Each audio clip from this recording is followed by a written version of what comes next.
Con la ayuda del Señor, vamos a responder a la pregunta, pues, ¿cómo libera Dios? ¿Cómo libera el Señor?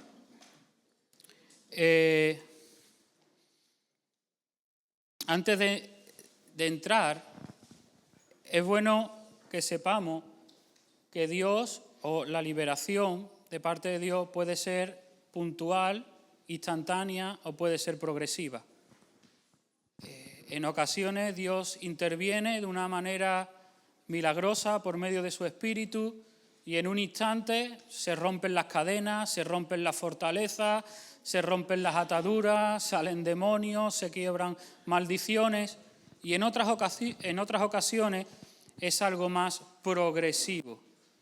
A veces es por medio de un proceso, de un trato personal, como le pasó a Pedro, recordáis en Hechos capítulo 10, cuando él tenía una fortaleza que no le permitía ir al siguiente nivel donde Dios le quería utilizar, y él tiene esa visión que se repite durante 3 veces, no fue algo instantáneo, el Señor tuvo que estar obrando en el corazón y en la mente del apóstol Pedro para que fuera liberado, fuera a casa de Cornelio, y no fue hasta que llegó a casa de Cornelio cuando él ya se dio cuenta, dice, ahora es cuando entiendo, ahora es cuando comprendo, después de ese proceso que el Señor tuvo con su vida. Y a veces nos mete en procesos, son tratos de Dios a nivel personal, son tratos de Dios en nuestras vidas, por medio de las pruebas, por medio de situaciones, por medio de tratos de Dios hablando a nuestro corazón, por medio de su palabra, de diferentes maneras. Otras veces son por medio de la consejería, donde una persona una vez y otra vez, hasta que poco a poco la persona va saliendo. Otras veces es por medio de la impartición, de la administración. Y no siempre pasa, las liberaciones se dan de forma instantánea. Estuve escuchando el testimonio, está en internet, lo podéis escuchar, el testimonio de lo que alguna vez os lo he comentado, de la reina de las brujas en Europa que se convirtió al Señor. Ella se entregó al Señor. Y después de convertirse, no antes, después de convertirse, tuvo que ser liberada de demonios. Esto quiere decir que un cristiano, uno que se ha convertido, puede tener demonios. Porque si esta mujer ya era nacida de nuevo y fue liberada de demonios, y no fue algo instantáneo. Ella cuenta en el testimonio que fue liberada y Dios usó a un pastor bautista para liberarla, y curiosamente ella dice que fue liberada de 6 demonios durante 6 meses. O sea, no. ¿Y por qué Dios no lo hizo en un momento? Porque Jesús vimos cómo al gadareno le echó una legión entera en un momento, pero en otras veces no. En este caso ella cuenta el testimonio y durante 6 meses le fueron siendo echados los demonios de uno a uno por mes. ¿Y por qué? Bueno, a veces Dios actúa de manera instantánea, otras veces actúa de manera más progresiva. En otra ocasión estuve leyendo un libro y un siervo de Dios que se mueve en el ámbito de liberación estaba un poco confundido porque estaba ministrando liberación a una persona y no veía fruto, no veía resultado. Oye, ¿qué pasa? Esta persona no se libera. Y el Señor le mostró, le dio una imagen y le dijo, mira, en este caso, y le mostró la imagen de un pulpo, y cada vez que él oraba por la persona y le ministraba liberación, un tentáculo era quitado. Y lo que el Señor le mostró era, mira, no es que no pase nada, es que en este caso la liberación está viniendo de forma progresiva y cada vez que tú oras por esta persona, cada vez que tú le impartes liberación, un tentáculo es quitado, un tentáculo es roto, hasta que al final se rompió el último tentáculo, digamos, y la mujer, la persona, fue totalmente liberada. Entonces, a veces tenemos tanta necesidad y queremos salir ya, pero tenemos que entender que a veces es un proceso. Y el Señor, que es sabio, pues sabe cuándo nos conviene a veces que la liberación sea instantánea o sea progresiva. Porque a veces si es instantánea puede llegar a ser perjudicial. Puede ser perjudicial. Entonces, el Señor sabe. Entonces, si hay alguna persona que se le ministra y todavía no, entonces, espérate, porque lo mismo en algún caso es progresiva. El caso es perseverar hasta que finalmente se alcance la liberación. En otros casos la liberación es directa, es decir, un trato de Dios directo contigo. Dios interviene por medio de su Espíritu directamente y otras veces, muchas veces, es a través de personas. Dios usa a personas para ministrar liberación. Ahora, ¿cómo libera Dios? Algunas de las cosas que vamos a mencionar ya las hemos visto o mencionado de alguna manera cuando hemos ido viendo las diferentes realidades espirituales de las cuales necesitamos ser liberados. Pero para que tengamos una idea global y lo tengamos, sobre todo aquellos que estáis tomando nota, podáis tenerlo todo en un mismo bloque, a nivel general hay como 4 maneras o 4 recursos que Dios utiliza para poder liberar nuestras vidas. 4. Son los más comunes, son los más generales y suele ser normalmente como Dios se mueve. La primera es por medio de lo que yo he llamado, a falta de encontrar un nombre mejor, es lo que yo he llamado los profesionales.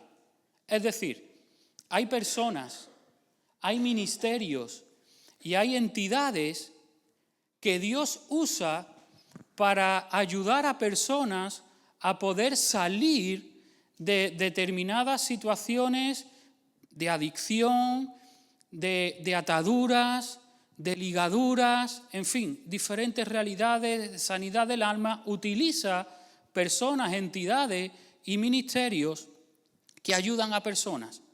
Por ejemplo, tenemos el caso de Betel, tenemos el caso de Remar, tenemos el caso de Reto, entidades religiosas que han ayudado a muchísima gente a poder ser liberadas de la droga y a poder ser liberadas del alcohol. Y Dios lo usa. Claro que sí, Dios usa. ¿Por qué? Porque Dios también sobre su cuerpo y aún sobre la humanidad ha derramado talentos y habilidades para ayudar a las personas. Pasa igual que con la sanidad divina, ¿verdad? A veces Dios nos sana a través de un milagro, otras veces usa a médicos, usa la medicina, que son talentos que la gente ha desarrollado porque Dios da talento al ser humano para ayudar también al ser humano.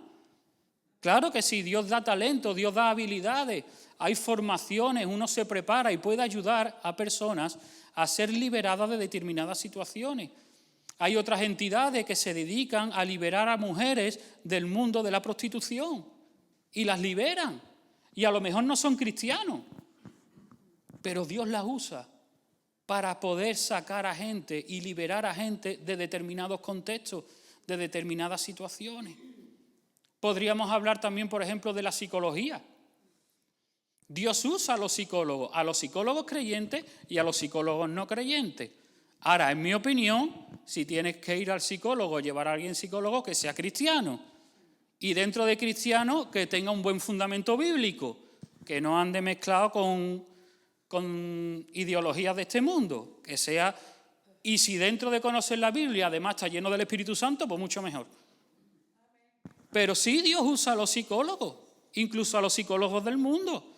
¿Cuántos psicólogos han ayudado a gente a superar la ansiedad o la depresión o el suicidio? ¿O han ayudado a gente a poder sanar traumas y heridas del alma? Lo usan. Dios usa todo eso. Tenemos ministerio también dentro del cuerpo de Cristo que se dedica a ayudar por medio de la consejería y por medio de sesiones a personas que tienen una conflictividad en el ámbito moral y sexual. ¿Cuánta gente ha sido ayudada por siervos y siervas de Dios a poder salir de la pornografía y de la masturbación? ¿O han sido ayudadas cuando han tenido un conflicto en su orientación sexual o en su identidad de género? Y que muchos de ellos lo tienen que hacer de una manera clandestina por causa de las políticas que tenemos en nuestro país que son antirreconversión. Y se pueden jugar a la cárcel, se pueden jugar una multa, pero están ayudando a gente a salir de ahí y a ser liberados de toda esa realidad. porque Dios les ha dado una gracia, Dios les ha dado un llamado, un ministerio para poder ayudar y imparten cursos, imparte talleres. Algunos de aquí hemos hecho algunos de esos cursos, algunos de esos talleres. Rosa, un servidor, y algunos de los que aquí presentes también lo habéis hecho. Y son gente que conocemos, que no digo sus nombres por preservar su anonimato, pero que lo hemos tenido entre nosotros en un retiro o en una reencuentra o en una reunión de hombres. Los hemos tenido entre nosotros. Y son gente que ayuda. Y Dios usa eso. Y es bueno saberlo y que nos abramos, a esta opción por si es la voluntad de Dios que una persona pueda recibir algún tipo de liberación por medio de este recurso. Claro que sí. No podemos escandalizarnos porque un cristiano vaya al psicólogo o necesite consejería para superar determinadas realidades. No, es normal, Dios usa todo eso. Y ese es un recurso que hay. Y damos gracias a Dios por ese recurso. Y gracias a Dios por cada una de las personas y de los ministerios que Dios usa para traer liberación a su pueblo, traer liberación a sus hijos que están luchando con realidades de las cuales por sí mismos no se pueden liberar. Y ven que no pueden salir. ¡Gloria a Dios! Y deberíamos orar también por ello, para que Dios los siga usando. Y se deberían de levantar más de esto dentro de la iglesia, para ayudar a la gente, porque lo que viene de ahí fuera, hermano, lo que viene de ahí fuera, y muchos no estamos capacitados, por lo menos desde el ámbito formativo, para tratar determinados asuntos ahí fuera. Y necesitamos que se levanten dentro de la iglesia más eso, claro que sí. Ahora, la pregunta es, ¿y qué pasa cuando eso no llega? Cuando eso no es suficiente. Porque a veces no es suficiente. Algunos de ellos, ellos mismos, cuando en algún curso que hemos estado, cuando ellos mismos presentan y dan toda la teoría, toda la formación, toda la consejería, todo lo que ellos saben, cuentan de su experiencia, cómo han ayudado a uno, como a otro, cómo se puede identificar una cosa, cómo se puede ayudar a la persona. Finalmente, ellos mismos muchas veces reconocen, escúchame, pero podemos llegar hasta donde podemos llegar. A veces no llegan más porque la persona no colabora, porque no quiere pagar el precio, porque no quiere, en fin. Pero otras veces es que no llegan porque no pueden llegar a más. Y ellos se dan cuenta, dicen, mira, hasta aquí es donde podemos llegar. En este caso, ellos lo que hacen, o algunos de ellos dicen, en este caso yo lo que hago es que los remito a sus pastores porque necesitan liberación. Que con este recurso solamente no es suficiente. Pero sí es un recurso que Dios usa. Y que Dios sigue usando y que Dios va a seguir usando, no hay ningún problema. Y se tienen que levantar más de esto. Llenos del Espíritu Santo, por supuesto, serán más eficaces todavía. Y con un buen fundamento bíblico, claro. Pero sí, Dios lo usa. Dios lo usa. Dios lo usa, claro que sí. Ahora, no siempre llegan. No siempre es suficiente. La segunda manera en la que Dios libera es cuando tú y yo aplicamos principios bíblicos. Creer la Biblia y aplicarla trae liberación. Cuando los creyentes leemos la Biblia, la creemos y la aplicamos con discernimiento espiritual, se pueden llegar a producir liberación sin necesidad de intervención de un tercero.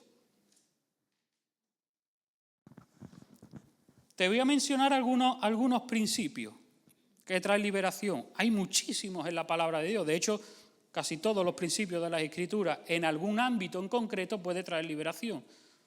Uno de ellos es el ayuno. Gracias, hermana. El ayuno trae liberación. Mira lo que dice Isaías 58:6. ¿No es más bien el ayuno que yo escogí desatar las ligaduras de impiedad? ¿Soltar las cargas de opresión? ¿Dejar ir libres a los quebrantados? ¿Que rompáis todo yugo? El ayuno trae liberación. El ayuno puede hacer que cadenas sean rotas. El ayuno puede hacer que fortalezas sean quebrantadas. El ayuno puede hacer que recibas luz e identifiques una mentira que se ha instaurado en tu mente o en tu corazón. El ayuno puede hacer que durante un tiempo aquellos aspectos de nuestro carácter o nuestra personalidad sean transformados. El ayuno puede traer liberación. El problema es que el ayuno, juntamente con la oración, son dos de las cosas que la Iglesia ha abandonado. La Iglesia no es muy dada a ayunar. No solemos ser muy dados al ayuno porque a nuestra carne no le apela y porque cuesta y porque no es agradable.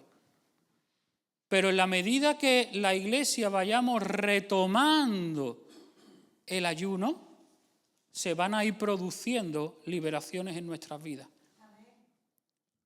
Ayunos. Ahora, ayunos por lo que la Biblia entiende por un ayuno. Yo no estoy hablando de un día dejar de comer, pasarlo mal, estar pensando en la comida y no dedicar tiempo a buscar al Señor. Que ese es un ayuno muy frecuente dentro de los creyentes. Hago un ayuno, lo paso mal pensando en la comida, pero no he tenido tiempo para buscar al Señor. No, yo hablo del ayuno de la Biblia, que es un día que yo aparto para dedicarlo a buscar al Señor, no para seguir con mi rutina de cada día. Porque la esencia del ayuno no es solamente dejar de comer, es buscar al Señor. Es estar tiempo en su presencia y abstenerme de cualquier otra cosa que me distraiga de pasar tiempo con Dios y buscar su rostro y buscar su presencia, con un entendimiento espiritual de lo que estoy haciendo. Y no estoy hablando de un día y ahora el mes que viene otro día, no. Gente que han experimentado esto son gente que se han pasado tiempo de ayuno, 7 días, 2 semanas, 3 semanas, un mes, ayunando, con diferentes tipos de ayuno. Daniel se pegó 21 días con un ayuno parcial, se abstuvo de carne nada más, pero él comía verdura. O sea, hay muchas maneras de ayunar y de meterse en el espíritu de la oración. No estoy diciendo que te metas 40 días como Moisés sin comer ni beber nada, porque no, nos quedamos más de uno, nos quedamos ahí. El domingo que viene, el siguiente no venimos al culto, tenemos que ir al cementerio. Pero hay muchas maneras. Y no vamos a entrar a las diferentes maneras, pero estoy hablando del principio del ayuno, con un entendimiento espiritual. Hay gente, y tú puedes leer y escuchar testimonios de gente que ha sido liberada de adicciones simplemente después de un periodo de ayuno. Y terminó el periodo de ayuno y se dio cuenta que había sido libre de una adicción. Algunos de ellos han sido liberados de la adicción a la comida. Gente que le encanta comer, que está todo el tiempo pensando en la comida, y de repente, después de un periodo de ayuno, eso se ha acabado y no han vuelto a tener más un antojo. Y ven la comida y dice, bueno, si yo veía eso antes y se me caía la baba, y ahora lo veo y bueno, bien. Y han sido liberados. Hay gente que han sido liberados de emociones como la ansiedad y temores solamente después de un periodo de ayuno. Hay gente que han sido liberada por medio del ayuno para poder perdonar al ofensor. Y solamente después de un periodo de ayuno. Así que si tú todavía, después de lo último que vimos antes del domingo pasado, sigues luchando con perdonar alguna ofensa, ponte a ayunar. Ponte a ayunar. Aplica principios bíblicos. Ponte a ayunar. A ver si se rompe eso y hay gracia de Dios para que pueda perdonar. Yo recuerdo en una ocasión, un tiempo que estuve de ayuno, que una de las veces, yo creo que ya era al final del ayuno, me fui al cuarto de baño con una y empecé a vomitar, físicamente, a vomitar, y había un momento en que no salía más y seguía, y yo digo, esto no es normal, y tuve el testimonio del Espíritu Santo de que había sido liberado de algo. Tuve ese testimonio en mi espíritu de que aquí se ha roto algo con este ayuno.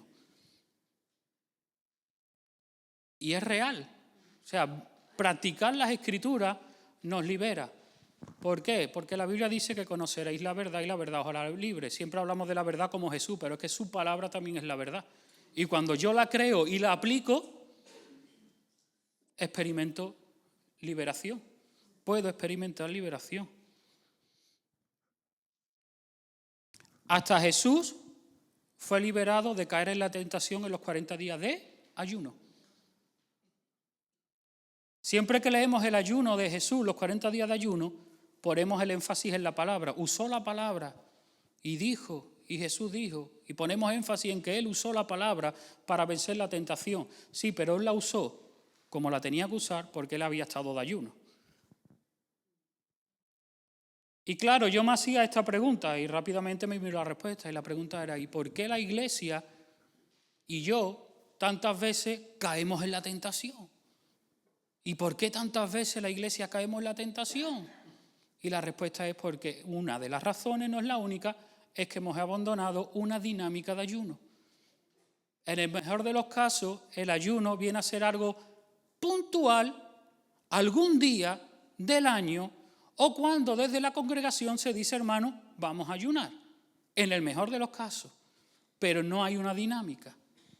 Entonces, por eso, frecuentemente, viene el enemigo y fácilmente nos engaña, aún con las Escrituras, porque Jesús usó las Escrituras, pero el diablo también la usó. Pero el ayuno es uno de esos principios. Otro de los principios que puede traer liberación a nuestra vida es la oración. La oración. Tener una vida de oración. Es interesante cuando tú lees en el Nuevo Testamento, normalmente cuando habla de la ansiedad, habla también de la oración. O sea que la única respuesta que hay para la ansiedad, bueno, no es la única, pero la más valiosa tiene que ver con la oración. El apóstol Pedro le escribe a la iglesia y le dice, echar toda vuestra ansiedad sobre Él porque Él tiene cuidado de vosotros. Y lo está hablando en un contexto en el cual está preparando a la iglesia para el martirio y el sufrimiento. Y eso, hermano, eso trae una ansiedad. Eso puede traer una ansiedad cuando tú sabes que te vas a jugar la vida, que pueden matar a tus hijos, que te pueden quitar todo. Eso genera ansiedad. Y yo digo, esta mañana hemos estado orando por la iglesia perseguida, y yo digo, ¿y por qué entonces la iglesia perseguida, que está enfrentando todo eso, normalmente tú no lo ves sufriendo de ansiedad, y los cristianos que vivimos sin eso tenemos ansiedad? Porque ellos se mantienen con una vida de oración para poder enfrentar todo eso, y nosotros hemos descuidado la oración. Entonces nos dan una mala noticia y a la más mínima ya tenemos ansiedad. ¡Ay, que me falta el trabajo! ¡Ay, qué va a ser de fin de mes! ¡Ay, ah! Echa tu ansiedad sobre Él. Pero descuidamos los principios bíblicos muchas veces. Y por eso nos afecta lo mismo que al mundo. La ansiedad ha sido diagnosticada como la pandemia del siglo XXI, sobre todo desde el COVID hacia aquí y en los países desarrollados. Está diagnosticado como la pandemia ya del siglo XXI. La ansiedad. Y que afecte al mundo, lo entiendo. Pero que haya los mismos niveles de ansiedad en la iglesia que en el mundo, ya no lo entiendo. Bueno, sí lo entiendo. Principios bíblicos que no estamos practicando. Normalmente. El apóstol Pablo también habla de eso. Por nada estéis afanados, preocupados con ansiedad, significa la palabra. Si no sean conocidas vuestras peticiones delante de Dios en toda oración y ruego, con acciones de gracia. Aquí mete Pablo otro elemento, la gratitud. La gratitud es otro elemento que nos ayuda a poder vencer la ansiedad. Y la paz de Dios que sobrepasa todo entendimiento guardará vuestros corazones y vuestros pensamientos en Cristo Jesús. Me gusta como lo dice otra versión, la Nueva Traducción Viviente, dice así: no se preocupen por nada, en cambio oren por todo. Y nosotros no oramos por nada y nos preocupamos por todo. Ya está, ahí ya. Ya sé por qué hay ansiedad en la iglesia, porque le hemos dado la vuelta a este versículo.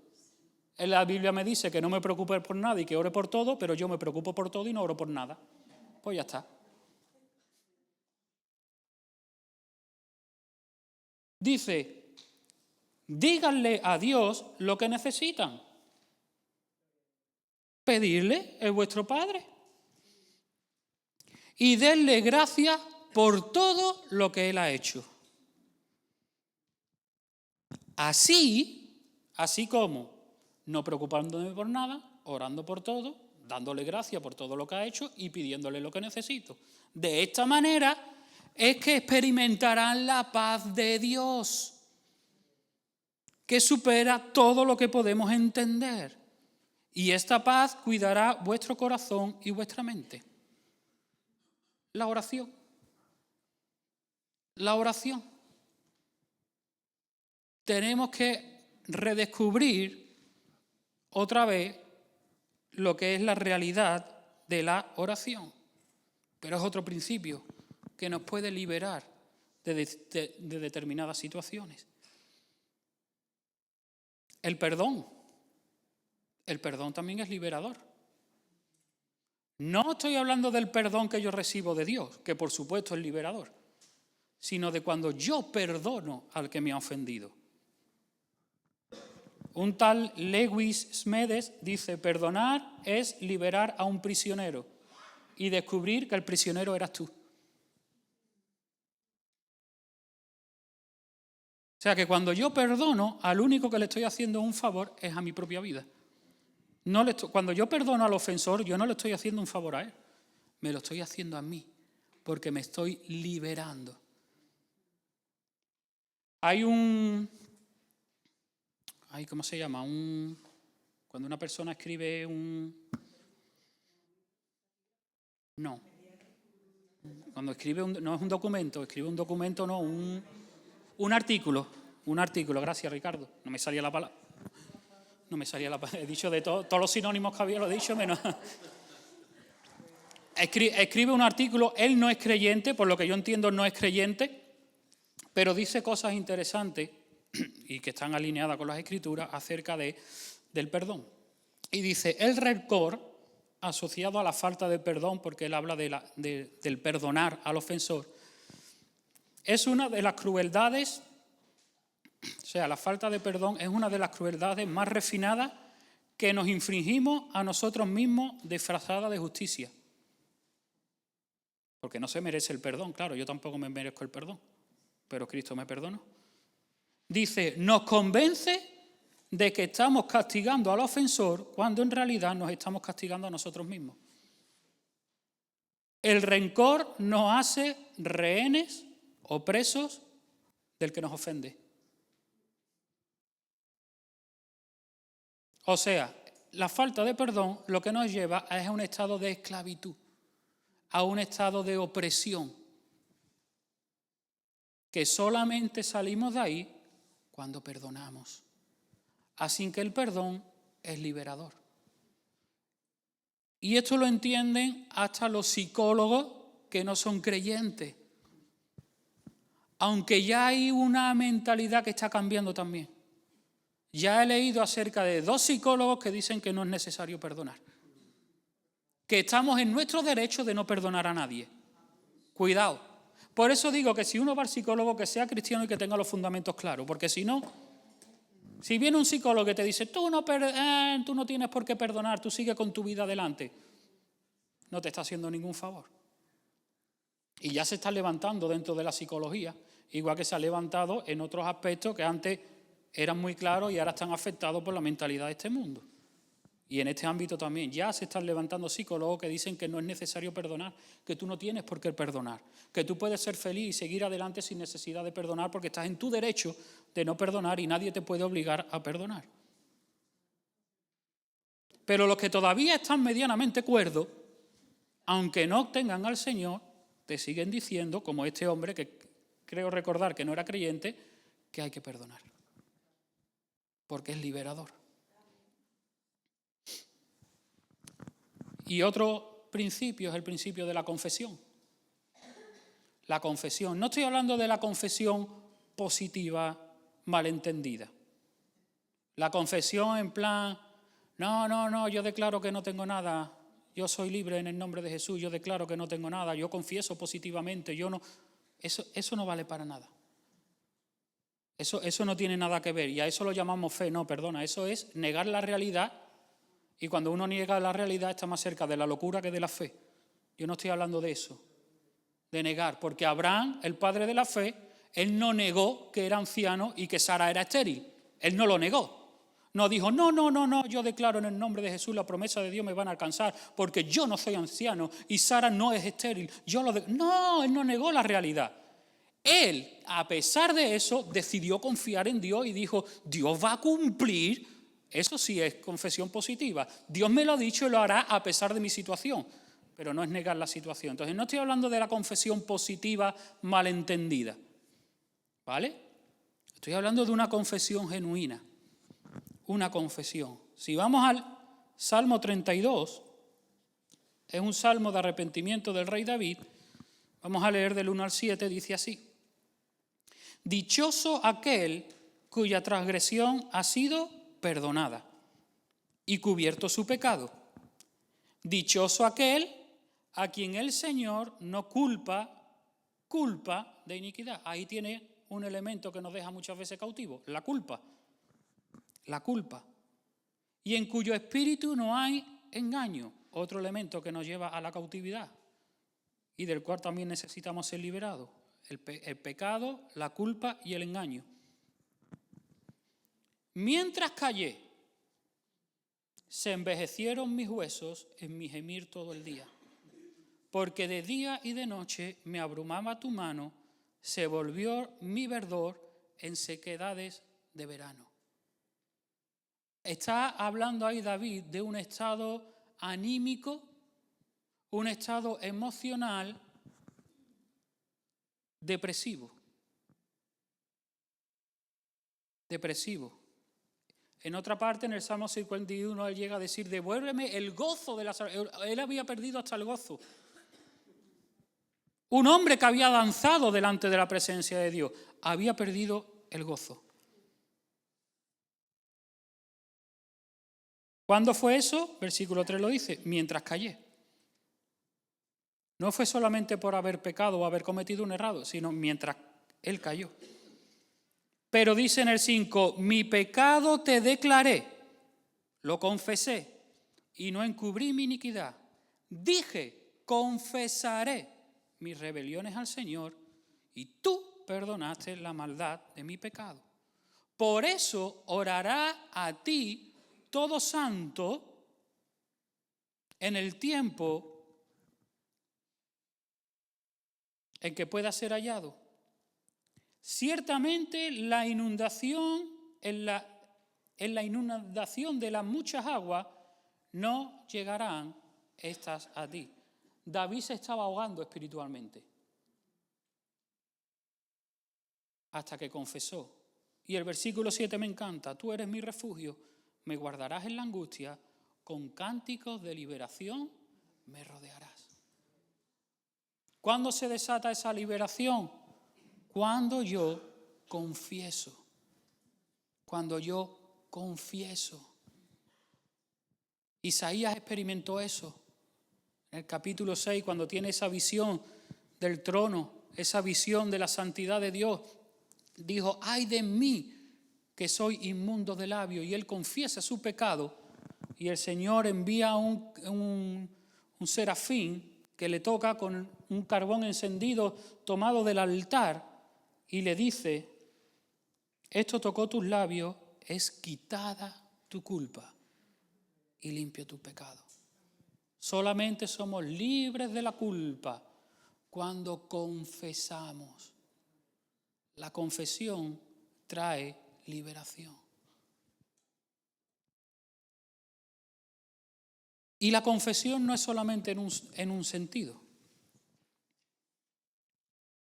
La confesión no es solamente para con Dios. Claro, esa es fundamental. Esa es fundamental. Pero también la Biblia nos habla de confesarnos nuestras ofensas unos a otros. Santiago 5:16, confesad vuestras ofensas unos a otros y orad uno por otro para que seáis sanados. La oración eficaz del justo puede mucho. Ahora, este pasaje ha sido mal interpretado por la religión de nuestros padres para llevarnos a una confesión auricular, ¿verdad? Para que, bueno, la única manera que yo tengo de poder recibir el perdón de mis pecados es si yo le confieso mis pecados a un tercero, en este caso a una autoridad eclesial. Pero no tiene nada que ver con eso. Yo puedo recibir perdón de mis pecados y salvación confesándole mis pecados a Dios. Pero después hay una serie de realidades de las cuales necesito ser sanado y liberado, de las cuales no voy a poder ser a menos que lo confiese a un tercero. Y no tiene nada que ver ni con la salvación ni con el perdón de mis pecados. Tiene que ver con la sanidad interior y con la liberación. A veces pasa que una persona, esto pasa mucho con los pecados de orden moral y sexual en la Iglesia. Ese tipo de pecado es lo que más contamina y lo que más sucio deja a un cristiano que entiende y que cree la Biblia. Eso es totalmente normal en el mundo y la gente no tiene remordimiento ni nada porque están totalmente cauterizados. Y hay un sector de la Iglesia que está entrando también en ese tipo de pecados de orden moral y sexual.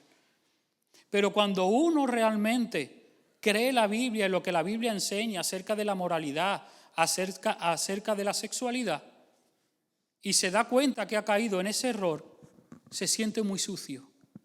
Muy sucio.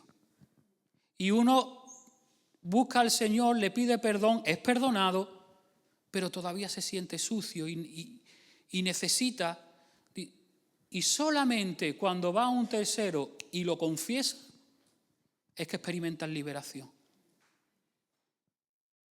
Por eso, no siempre, pero muchas veces, o casi la mayoría de las veces, las personas que pasan por temas de pornografía, masturbación y otras cosas de índole sexual, normalmente no experimentan liberación hasta que lo confiesan a un tercero. Es más, el hecho ya de confesarlo en sí es el 50% de la liberación. Porque en el momento de decirlo ya la persona nota que un peso se le ha quitado de encima. Y yo diría que es incluso hasta que más del 50% de la liberación, 70-80% de la liberación por lo menos, ya la tienes ganada solamente por confesarlo. No que lo anuncies a los cuatro vientos. Busca a una persona madura o a alguna autoridad de la congregación. Y cuando la persona lo confiesa es más fácil poder ministrarle y que sea liberada. Pero a veces hay cosas que queremos guardar y callar, y lo entiendo, por vergüenza, por temor, por qué dirán, y lo entiendo. Y hace poco estábamos hablando con una persona y digo, yo doy gracias a Dios que la mentalidad un poco está cambiando en este sentido con el ámbito moral y sexual dentro de la Iglesia por parte del liderazgo, en el sentido de que no se asustan de que una persona puede venir con estos problemas ni ponen el grito en el cielo. Pero es que años atrás eso no era así. Si una persona te venía diciendo que tenía problemas de pornografía, de repente el liderazgo te quedaba encima, tú estabas en disciplina, tú eres un carnal, tú eres un no sé qué, y de repente casi que quedan excluidos y señalados. Gracias a Dios que eso se está rompiendo ya. Y hay liderazgo que dice, escúchame, si tienes algún problema, háblalo porque estamos para ayudarte, no para condenarte. Y está cambiando, y Dios está cambiando la mentalidad de la Iglesia. Porque eso se da no solamente en los creyentes, es que la gente va a venir con todos esos problemas ahí fuera y no podemos estar condenándolas, tenemos que estar ministrándolas. Aunque se enseñe desde el púlpito que eso no se puede hacer, pero que hay que ministrar a la persona y decir, escúchame, yo no te voy a juzgar porque tú hayas caído ahí. Yo no te voy a condenar, no te voy a criticar porque tú has caído en la pornografía o en la masturbación o en esto o en otro. No, no te voy a caer encima, te voy a ayudar. Tú lo confiesas y te ayudamos. Y se ministra sanidad, se ministra liberación, se deriva lo que haga falta para ayudarte sin condenar. Y gracias a Dios, pero años atrás era muy difícil confesar ese tipo de pecado. Era muy difícil confesarlo, porque es que entonces prácticamente quedabas casi excluido de la Iglesia. Y al final era peor confesarlo que abrirte. Pero gracias a Dios que Dios está cambiando en ese sentido para que los ministerios puedan ayudar a la gente a ser liberada. Claro, aquí nos hacemos la misma pregunta que en el primer punto. Y cuando el aplicar principio bíblico todavía no llega, porque puede ser que tú ayunes, que tú ores o que tú, pero todavía necesites liberación, porque también se da. Bueno, después lo responderemos. La tercera manera en la que Dios libera es por medio de lo que los ministerios que se mueven en liberación denominan la autoliberación. La autoliberación. Es decir, cuando tú, entre comillas, ¿vale? Entre comillas, tú te liberas a ti mismo. Entre comillas, lo de que tú te liberas, porque el que te libera es Dios, ¿vale? Pero tú ejerces autoridad para romper cadenas o actuar en tu propia vida. Ahora, sin entrar en muchas complejidades, ¿cómo me puedo liberar yo a mí mismo? Bueno, en primer lugar, tengo que asumir mi responsabilidad. Tengo que asumir mi responsabilidad y querer ser libre. Lo tengo que asumir. Entonces, es cierto que a veces estamos condicionados o estamos influenciados por maldiciones familiares, estamos influenciados por cómo nos han tratado en la infancia, por lo que me han hecho, por lo que me han dicho, por experiencias, por situaciones que nos afectan, nos condicionan muchas veces. Pero todavía yo tengo una parte de responsabilidad. Yo no soy responsable de lo que me hacen, pero sí soy responsable de cómo gestiono lo que me hacen. Entonces hay alguna parte de responsabilidad que yo tengo que asumir. Y aquí es donde el diablo nos la juega. Porque o nos lleva a un extremo o nos lleva a otro. Y un extremo es el de llevarnos a tomar responsabilidades que no nos competen. Empezamos a asumir responsabilidades, oye, que no son nuestras. Y el diablo nos machaca con la condenación. Porque o asumimos responsabilidades que no son nuestras, o las asumimos más de lo que deberíamos. Entonces te puedes encontrar, y son casos reales, de personas que están profundamente condenadas y bajo culpa porque sus padres nunca le dieron afecto, nunca le dieron cariño o lo trataban mal y se preguntan, ¿pero yo qué he hecho? Hijo, tú no has hecho nada. Tu padre que es así de malo, tú no has hecho nada, solamente has nacido, ¿qué culpa tienes tú? Pero hay gente cargando con esa culpa. ¿Y yo qué he hecho? No has hecho nada, no escuches la voz del diablo. ¿Tú qué culpa tienes de nacer? ¿Tú qué culpa tienes de que tu padre no te quiera o no te haya tratado bien? Pero hay mucha gente cargando con una responsabilidad que no es suya y el diablo lo machaca con la condenación. Entonces, cuando hablo de asumir responsabilidades, no hablo de asumir responsabilidades que no te competen o que no me competen. Esa misma carga le pasa también a muchos padres cristianos, que han hecho todo lo que han podido y todo lo que han sabido a favor de sus hijos. Y los hijos acaban en el mundo y los padres condenados. ¿Y qué ha hecho yo mal, Señor? Escúchame, tu hijo es responsable de sus decisiones. Que no lo has hecho perfecto, de acuerdo, pídele perdón a Dios por lo que no has hecho bien, pero no cargues con la culpa. Cada uno es responsable de las decisiones que toma delante de Dios.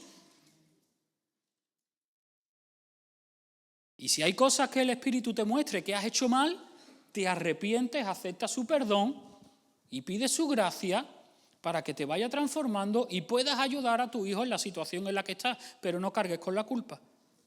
Porque al final cada uno es responsable de las decisiones si decide seguir a Cristo o no.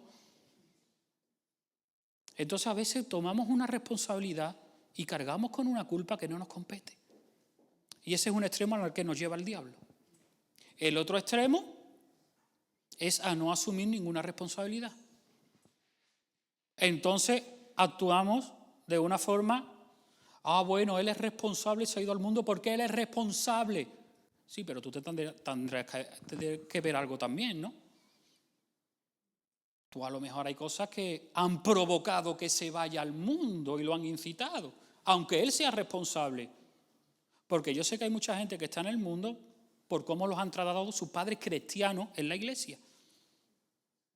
Entonces el otro extremo es, no, cada uno es responsable, así que como cada uno es responsable yo no asumo las mías, él sabrá, el otro sabrá, el otro... Escúchame. Y empezamos a justificar. Ah, no, yo es que yo soy así porque me hicieron, yo soy así porque en mi contexto, es que yo soy así porque tú no sabes de dónde yo vengo. Asume tu responsabilidad. Porque hay otra gente que ha salido del mismo contexto que tú y no hace lo mismo que tú. Por lo tanto, el contexto nos define. Somos responsables. Entonces tenemos que asumir nuestra responsabilidad. ¿Cuál? La que nos compete. Ni más ni menos. La que el Espíritu de Dios nos revele. Mira, tú eres responsable aquí. Pues lo asumo y me arrepiento. Y una vez que yo asumo y me arrepiento, es que entonces puedo ir al siguiente paso. Ahora, antes de ir al siguiente paso, la gran diferencia entre Saúl y David fue precisamente que Saúl no asumió responsabilidad, David sí. Y a los ojos humanos los pecados de David fueron más graves que los de Saúl. Pero Saúl no asumió responsabilidades, David sí. Dios mediante, el domingo que viene hablaremos un poquito de Saúl. Pero fue confrontado 2 veces por el profeta Samuel y ninguna de las dos asumió responsabilidades. David fue confrontado 2 veces, uno por el profeta Natán, con el caso de Betsabé, y otro por el profeta Gad, cuando tomó censo al pueblo. Y en las dos, David asumió su responsabilidad. Y me interesa en esta mañana que veamos la del censo. En primer libro de Crónicas, capítulo 21, versículo 1. Mira lo que dice. Se levantó Satanás contra Israel e incitó a David a que hiciera un censo del pueblo. ¿Quién incitó a David a hacerlo? Satanás. Satanás lo incitó. Entonces, David actuó influenciado por el enemigo. Actuó bajo la influencia del diablo. Fue Satanás el que lo incitó. No nació de su propio corazón. El diablo lo incitó. Igual que el diablo incitó a Eva a que comiera del árbol. ¿Pero quién fue responsable? Eva. Y Eva incitó a Adán. ¿Y quién es el responsable? Adán. ¿Y qué hicieron los dos? Echarle la culpa al otro. Tampoco asumieron responsabilidades. Ese es el gran problema que tenemos muchas veces, que no asumimos responsabilidades. Joab, en el pasaje, no lo vamos a leer, pero Joab le dice, mira, David, esto no está bien. Esto no le agrada a Dios y va a venir maldición sobre el pueblo. Pero la Biblia dice que la palabra del rey pudo más que la palabra de Joab. Así que por imperativo real, se impuso la orden del rey. Joab astutamente toma censo, pero dice que no tomó censo ni a la tribu de Leví ni de Benjamín, sin que no los contó a todos, sabiendo que esto a Dios no le agradaba. ¡Qué rebelde era Joab! No, él temía al Señor en ese momento. Eso no estaba bien. Dice, así que bueno, voy a contar parte del pueblo y otra parte no lo cuento. Aún así, después el rey David se da cuenta del error que ha cometido y se arrepiente. Y dice en el versículo 17, porque claro, después de todo esto viene el profeta Gad y le dice, mira, Dios te da a elegir. Qué bueno cuando te dan a elegir un castigo, ¿verdad? Yo a veces le digo a mis hijos, venga, elige, o te quedas sin ver la tele o te quedas sin lo otro. A veces el Señor nos da a elegir el castigo, otras veces no, pero aquí le dio a elegir 3 años de hambre, 3 meses derrotados por los enemigos o 3 días de peste. Y David escoge 3 días de peste, 70.000 muertos. 70.000. Y David, en el versículo 17, dice, ¿no soy yo el que hizo contar al pueblo? Yo mismo soy el que pequé. Ciertamente he hecho mal. David podría haber dicho, vamos a ver, Señor, el diablo me incitó. Pero él asumió su responsabilidad. Esto es importante tenerlo en cuenta. Hace poco estaba escuchando de un movimiento que no cree que un cristiano pueda tener demonios. Y uno de los argumentos que daba era, claro, porque si decimos que un creyente tiene demonios, entonces estamos justificando el que peque. Porque claro, la culpa es del demonio que tiene. Pero no es así. Aunque tengas un demonio, el responsable sigue siendo tú. Sigo siendo yo. Sigo siendo yo el responsable delante de Dios. Por eso tengo que asumir mi responsabilidad para después poder ser libre de ese demonio. Porque hasta que yo no asuma mi responsabilidad, ¿cómo ha llegado ahí? Pues muchas veces le hemos abierto nosotros puertas. Con nuestro pecado y con nuestra carnalidad. Pero David no se excusó, no dijo, no, es que el diablo me ha incitado, como hizo Adán. Es que la mujer, y la mujer es que la serpiente. No. David no dijo, es que Satanás me ha incitado, dijo, yo soy el responsable, aunque me incitara el diablo, pero yo soy responsable. Yo soy responsable en este caso de haber hecho un censo. Y él asume su responsabilidad. Él asume su responsabilidad. Y después vemos como el profeta Gad le dice que vaya al monte y que levante un altar. Y en el versículo 21 dice así. A ver si lo encuentro. Aquí.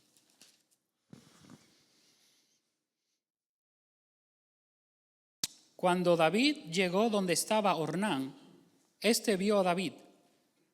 Entonces salió de la era y se postró en tierra ante David. Luego dijo David a Ornán, dame este lugar de la era para que edifique un altar al Señor. Véndemelo en su justo precio para que cese la mortandad en el pueblo. Respondió Ornán a David, tómala para ti y haga mi señor el rey lo que bien le parezca. Yo daré los bueyes para el holocausto, trillos para leña, trigo para la ofrenda. Yo lo doy todo. Y David dijo, no, todo quiero comprarlo por su justo precio, porque no tomaré para el Señor lo que es tuyo, ni sacrificaré holocaustos que nada me cuesten. David pagó a Ornán por aquel lugar 700 monedas de oro. David edificó el altar al Señor en el que ofreció holocaustos y ofreció ofrendas de paz e invocó al Señor, que le respondió por fuego desde los cielos en el altar del holocausto. Entonces el Señor habló al ángel y éste volvió su espada de la vaina, se cortó la mortandad. Al ver David que el Señor lo había oído en la tierra de Ornán, el jebuseo, ofreció sacrificios allí. Pues el tabernáculo del Señor que Moisés había hecho en el desierto y el altar del holocausto estaban entonces en el alto de Gabaón, pero David no pudo ir a consultar allí a Dios porque estaba atemorizado a causa de la espada del ángel del Señor. Y dijo David, aquí está la casa de Dios, aquí el altar del holocausto para Israel. Aquí vemos cómo David, por orden del profeta, va a levantar un altar y le sale a Ornán a decir, escúchame, yo te lo doy todo. Y esto tiene algo muy profundo detrás, y es que Ornán no quería que David se responsabilizase y actuase para cortar la maldición y el juicio de Dios. No, David, tranquilo, yo te lo doy. Y David dijo, no, es mi responsabilidad. Es mi responsabilidad. A veces hay gente que va buscando liberación, pero no asumir responsabilidad. Quieren la liberación fácil, que otros me liberen, que otros, pero a veces en la liberación hay un precio que pagar. Por eso a veces hay un proceso. Esto se ve mucho, por ejemplo, con la gente de la droga. Hay gente que no está dispuesta a pagar el precio de quedarse en un centro y sujetarse a normas y se van y nunca son liberados. ¿Por qué? Asume tu responsabilidad.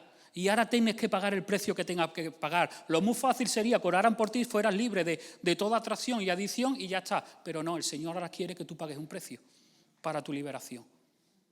Y muchas veces vamos buscando la liberación fácil. Que oren por mí, ya soy libre de todo. No, perdona, tienes que pagar un precio. Sí, yo te he perdonado, yo te he quitado la culpa, pero ahora para liberarte hay una parte, hay un precio que tú tienes que pagar. Y hay una parte de tu responsabilidad. Entonces, esto es lo que tenemos que tener claro muchas veces cuando hablamos de autoliberación, que tengo que asumir mi responsabilidad y estar dispuesto a hacer todo aquello que Dios me pida para poder ser libre y no que lo hagan otros por mí. Lo segundo, apóyate en la gracia de Dios. Una vez que tú ya te has arrepentido, tú has confesado, has asumido tu responsabilidad, apóyate en la gracia de Jesús. Lo que hizo David aquí, que fue ofrecer sacrificio de sangre, derramó sangre. ¿Por qué? Porque la sangre es lo que corta la maldición, es lo que rompe ataduras, es lo que trae liberación, es la sangre. Y en el nuevo pacto tenemos la sangre de Cristo, tenemos la sangre del Cordero. Tenemos la sangre que Jesús derramó en la cruz del Calvario. Y en la sangre de Cristo hay poder para sanar, para liberar, para romper ataduras, para romper yugo. Hay poder en la sangre de Cristo. Así que aférrate a la sangre de Cristo, que no es por lo que yo merezca ni por lo que yo pueda hacer. Es por lo que ya Cristo ha hecho en la cruz del Calvario. Y entonces yo, en el presente, por la obra de Cristo y por la fe que el Espíritu Santo me da, es que yo me apropio de la sangre de Cristo y reclamo la sangre de Cristo sobre mi propia vida o sobre mi propia familia para ser liberado y salir de esa situación. Y en tercer lugar, toma la autoridad que Cristo te ha dado. Cuando nacemos de nuevo y venimos a ser hijos de Dios, ya tenemos autoridad en Cristo Jesús sobre demonios y podemos tener autoridad para romper cadenas, aún en nuestra propia vida, aún en nuestra propia familia. Tenemos autoridad. Y si la hemos perdido porque hemos pecado, nos arrepentimos. Y cuando nos arrepentimos, la autoridad nos es restaurada. Y entonces nos posicionamos y hacemos guerra espiritual y declaro libertad y declaro liberación sobre mi vida y declaro que se rompe toda cadena y declaro en el nombre de Jesús que se rompe toda atadura y empiezo a hacer ahí batalla y guerra espiritual para poder ser liberado de todo lo que el Espíritu Santo me ha mostrado y que yo tengo conciencia. Pero muchas veces no queremos eso. ¿Por qué? Porque es un precio a pagar, es una batalla, es una lucha. Voy al pastor que ore por mí y que me libere.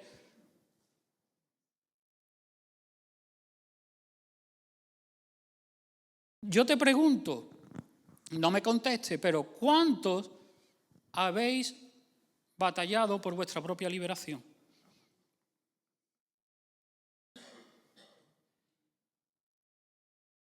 Ahora, igual que los dos casos anteriores, a veces no llega. A veces no llegan los profesionales, a veces no llega solamente con cumplir los principios, a veces no llega solamente cuando yo intento con fe y con discernimiento poder desarrollar liberación en mi propia vida o en mi propia familia, cuando yo soy consciente, cuando yo veo que en mi familia hay una línea de iniquidad o hay un patrón que se repite. Yo soy responsable de cortar eso. Yo soy responsable de cortar eso y que no llegue a mis hijos y que no me afecte a mí. Ahora, también sabemos que a veces no llega. Entonces, cuando todo esto no llega, ¿qué pasa? Pues cuando todo esto no llega, lo que pasa es que tiene que venir un paso más. Ahora, te voy a decir algo sobre la autoliberación para que la tengamos en cuenta. ¿Por qué a veces no atinamos? Y lo primero es que porque a veces no identificamos bien lo que hay detrás. Por eso a veces no funciona. No sé yo si es una maldición que me viene de mi familia, no sé si es que yo he pecado y le he dado lugar, no sé si es fruto de una experiencia del pasado, no sé si lo que hay detrás es un espíritu o un demonio o qué tipo de espíritu es. No lo sé. Claro, como no lo sé, doy palos de ciego, no doy en la diana, por lo tanto no es efectiva la autoliberación. Porque si no doy donde tengo que estar dando, entonces en esos casos A veces tienes que orar, ayunar, buscar discernimiento, pedir consejo. Oye, me pasa esto, ¿de dónde puede venir? Y hay que exponerse. Porque a veces no tenemos claro. Sabemos que algo pasa. Sabemos que hay algo mal. Sabemos que hay algo que no es normal, pero no sabemos el qué. Entonces no podemos actuar porque no sabemos hacia dónde apuntar. ¿Hacia dónde disparo? ¿Qué hago? ¿Quebranto una maldición? ¿Rompo una cadena?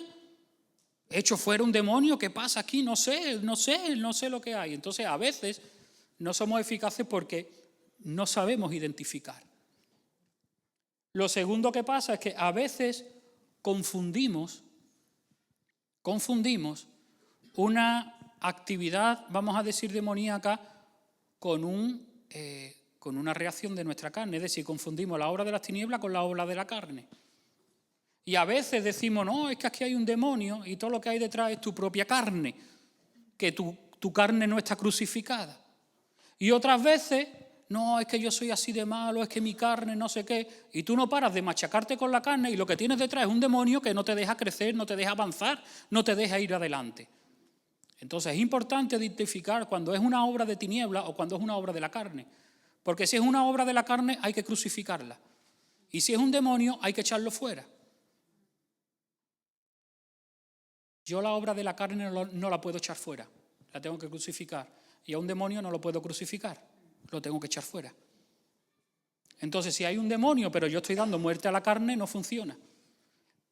Y si es la carne y yo estoy echando fuera un demonio, tampoco, porque la carne va a seguir ahí viva, entonces va a seguir el respaldo del demonio. Entonces tenemos que discernir también eso. Y lo tercero es que no uses la autoliberación solamente para mantener oculta tu realidad. Porque algunos se quedan ahí toda la vida y no quieren exponerse por vergüenza o temor. Escúchame, si tú ya lo has probado, tú ya lo has intentado y ves que no, tendrás que exponerte. Tendrás que exponerte. Que tú lo has intentado y Dios te ha liberado, gloria a Dios. Pero ¿y si no? Tendrás que exponerte. Y claro, cuando ninguna de estas cosas funciona o no llegan a ser todo lo eficaces, es donde aquí entra el ministerio de liberación, que es el que se tiene que levantar en este tiempo en la Iglesia y es el que menos se da en la Iglesia. Se ha sustituido la consejería por la liberación. Y así tenemos a la Iglesia, que no crece, no madura, no va adelante en el Señor, porque no hemos quedado solamente en el plano de la consejería. Te leo unas palabras de un pastor que se dio cuenta de esto. Y dice así: como pastor, es él, no yo, ¿vale? Uno que está escribiendo, dice, como pastor, he invertido horas tras horas en consejería espiritual a miembros de nuestra Iglesia quienes no podían conseguir una verdadera liberación solo por la consejería, por la exhortación o diciéndoles lo que tienen que hacer. Y dice, el discipulado individual no puede reemplazar el ministerio de liberación. Este hombre se dio cuenta de que por más consejería, por más principios bíblicos que daba, por más orientación que le daba a la gente, llegaba un momento en que la gente durante un tiempo la cumplía pero volvía a caer. Y después otra vez venía y otra vez lo intentaba y volvían a caer. Y otra vez. Y el hombre, en el libro él cuenta cómo él se puso a orar y a buscar a Dios. Señor, ¿qué pasa aquí?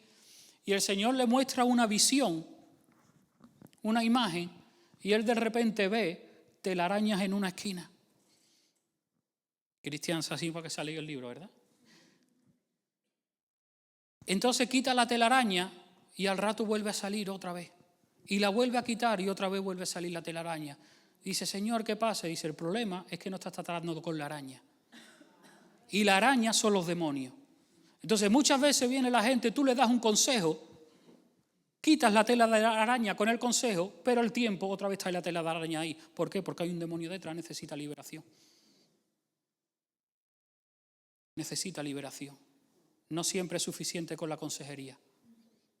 Ahora, cuando la persona experimenta liberación, la consejería tiene todo el sentido, porque ya es libre, tú le puedes aconsejar para que esa araña no vuelva a entrar y vuelva a haber más telaraña. Pero mientras no se trate con la telaraña, tú puedes dar consejería 50 años que la persona va a seguir igual hasta que reciba liberación. Por eso se tiene que levantar el ministerio de liberación dentro de la Iglesia. Por lo que hay dentro de la Iglesia y por lo que va a venir. Porque la gente está hasta arriba, hasta las trancas de demonios, de los que vienen ahí fuera. ¡Puf! Hasta arriba, hasta arriba. Dice este pastor, hay cristianos verdaderos que quieren vivir una vida santa y no pueden, hasta que ha sido roto el yugo, la ligadura o la atadura del hombre fuerte que los ha tenido cautivos a causa de sus propios pecados, de sus experiencias, de sus traumas, de sus maldiciones, lo que sea. Pero a veces hace falta intervenir. Por eso, remontando al caso que yo hablé al principio, de estos ministerios que se mueven y dicen, mira, cuando no llegamos lo derivamos a sus pastores. ¿Por qué? Porque la persona necesita recibir liberación. Y si el pastor no llega, pues se busca algún ministerio que tenga autoridad espiritual y tenga una trayectoria y un recorrido en poder ministrar a gente con resultados de liberación. Pero este ministerio se tiene que activar, porque si no la Iglesia no va a poder ir adelante. Podemos estar cambiando todo lo que tú quieras, podemos estar quitando todas las telarañas que tú quieras, y si después de quitar la telaraña le podemos echar un arañicida, y encima, si quieres, cambiamos el color de la pared para que la araña no reconozca que era esa pared. Podemos hacer todo lo que tú te dé la gana, pero mientras no te atrevemos con la araña, tarde que temprano va a haber ahí otra araña, otra tela de araña. Y si no la pone ahí, lo mismo la pone en otra esquina. Pero hay que tratar. Y hay realidades espirituales que están afectando a la Iglesia. A la Iglesia. Y yo prefiero asumir que incluso los creyentes nacidos de nuevo podemos tener algún que otro demonio y exponerme a la liberación para ir adelante y no estar toda la vida, no, porque yo ya en Cristo Jesús soy libre, yo ya en Cristo Jesús, mi espíritu le pertenece al Señor, así que el demonio no tiene lugar en mí, y utilizar muchos textos y sacarlos fuera de contexto. Porque escúchame, al igual que Cristo llevó mis enfermedades y yo me enfermo,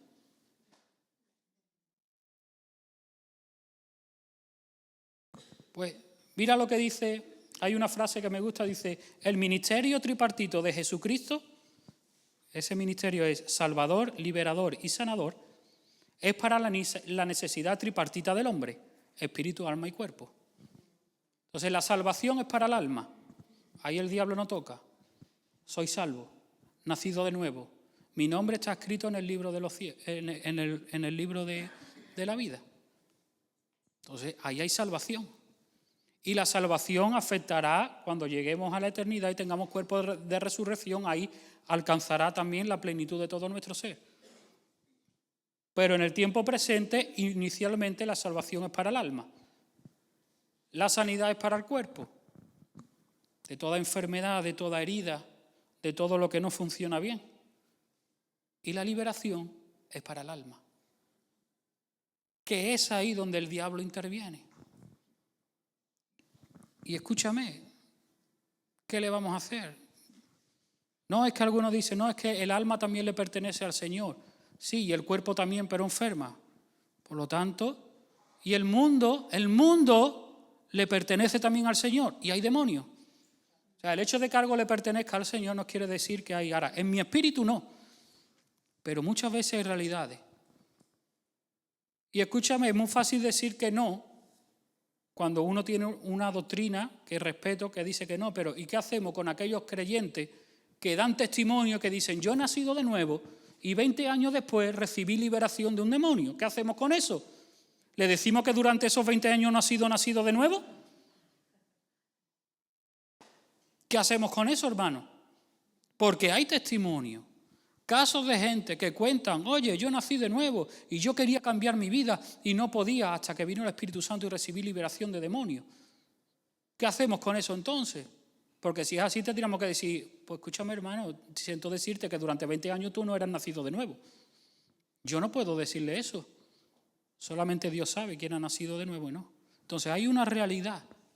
Hay una realidad. El problema es que en Europa, en Occidente, estamos tan racionalizados. Esto no tienen problema los creyentes en países como África, donde lo sobrenatural, porque ellos están acostumbrados, incluso en países en Latinoamérica. Es normal, ¿por qué? Porque en el contexto hay mucha brujería, hay mucho misticismo, se mueve mucho lo espiritual. Claro, pueden patinar del otro lado y de repente todos son espíritus, pero están más abiertos, entonces con mucha facilidad pueden recibir liberación. Y tú puedes ver a pentecostales, incluso a bautistas, y ambos operan en liberación. ¿Por qué? Porque están acostumbrados a eso, pero aquí no. Aquí estamos tan racionalizados que todo lo racionalizamos, entonces al final perdemos de vista todo eso y podemos estar cargando con una realidad espiritual hasta que el Señor abra nuestros ojos. ¿Por qué te digo todo esto?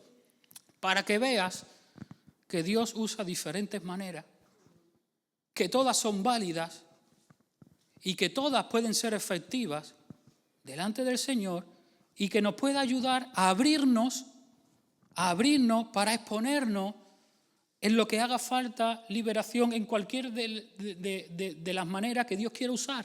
Da igual la que Dios quiera usar, pero que por lo menos podamos tener esa apertura y decir, mira, primero, Señor, revélame qué hay en mi vida.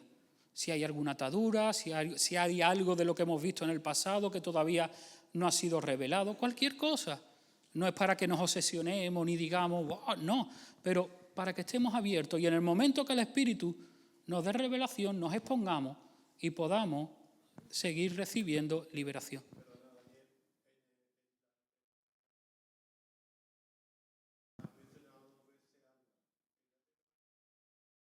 Espíritu, alma y cuerpo, sí. ¿He dicho 2 veces alma? Vale. Sí, la salvación para la parte del espíritu, que nace de nuevo. Vale.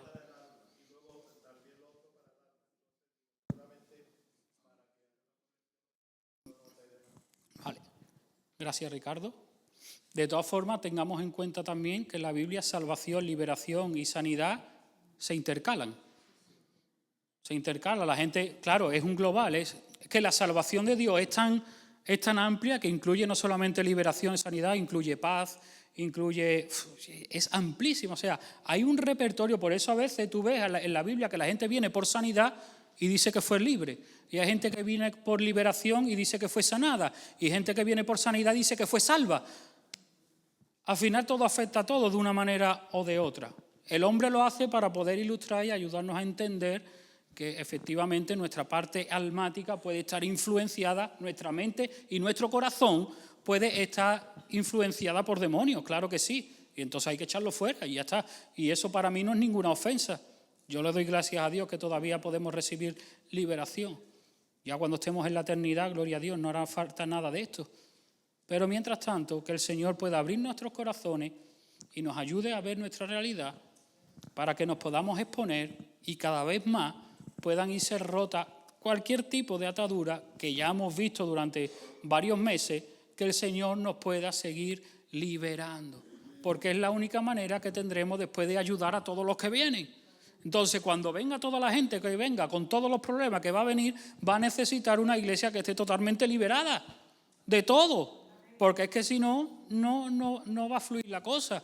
Tú imagínate que de repente ahora, en 2 semanas, pasamos a ser 300 miembros. ¿Qué hacemos? Con tanta fortaleza, tantas ataduras, tantas ligaduras, tantos demonios, tantos no sé qué, si nosotros todavía necesitamos. Entonces el Señor está afinando a su iglesia y preparándola para recibir todo lo que venga y poder ser instrumento en sus manos para ministrar a esa gente y que no sean creyentes que vengan, como suele ser la costumbre, y en el que nos habituamos a una vida religiosa. Entonces ha pasado a ser un evangélico más, no, sino gente, y esto hay gente, y hay en países que tú ves a gente y dices tú, si lleva 3 años nada más de convertido, no, pero ya está actuando con un nivel, con un discernimiento, con una autoridad, en 2 o 3 años nada más.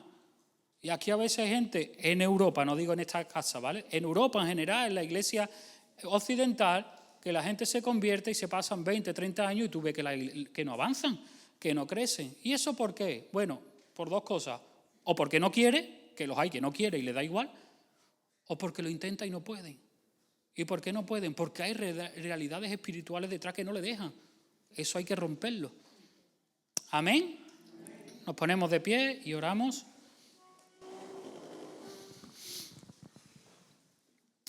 Padre, te damos muchísimas gracias en esta mañana porque tú estás por la liberación de tu pueblo, tú estás por la liberación de tu iglesia para poder ser instrumento en tus manos, Señor, a un mundo que te necesita, Padre. Padre, en este tiempo te rogamos que tú sigas abriendo nuestros ojos espirituales para que podamos identificar cualquier realidad de la índole que sea que nos está impidiendo que podamos ir adelante contigo, Señor. Padre, y que podamos estar abiertos, Señor, a recibir toda la liberación que tú tienes para nosotros, en cualquier ámbito y en cualquiera de las maneras que tú quieras, Señor, liberarnos, Señor. Oramos, Señor, que tú nos actives, Padre, en este tiempo, Señor.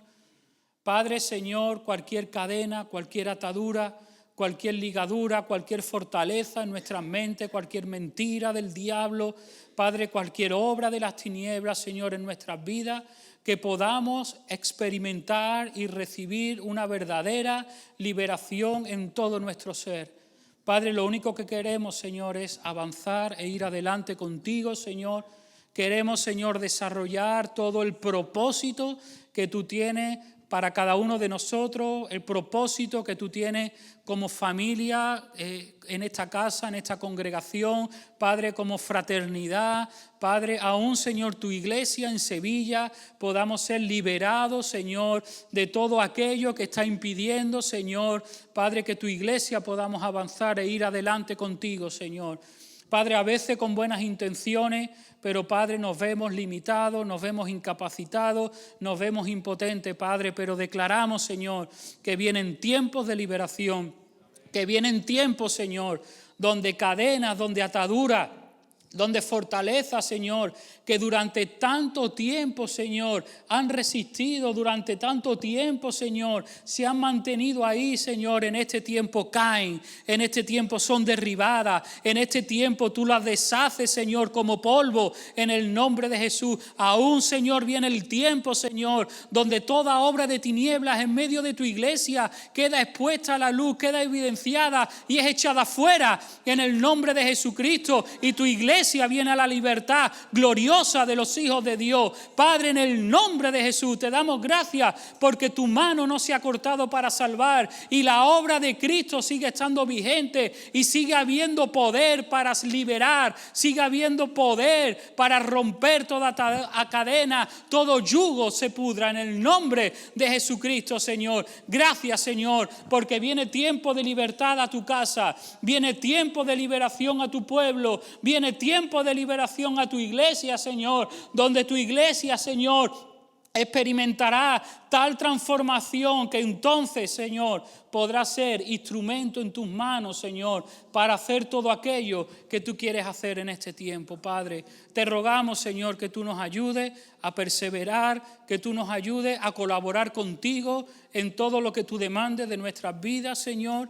Y te ruego, Señor, por aquellas personas, Padre, que en este tiempo están luchando, Padre, por aquellas personas que sí son conscientes de sus limitaciones, de sus ataduras, que son conscientes de su ligadura, que son conscientes de realidades espirituales que no deberían estar ahí, pero están, Señor. Oro para que tú sigas ministrando las vidas, tú sigas ministrando los corazones, tú sigas ministrando las mentes y tú sigas trayendo liberación, Padre, en este tiempo, para la gloria y la honra de tu nombre, Señor. Amén y amén. Amén. Podéis sentar.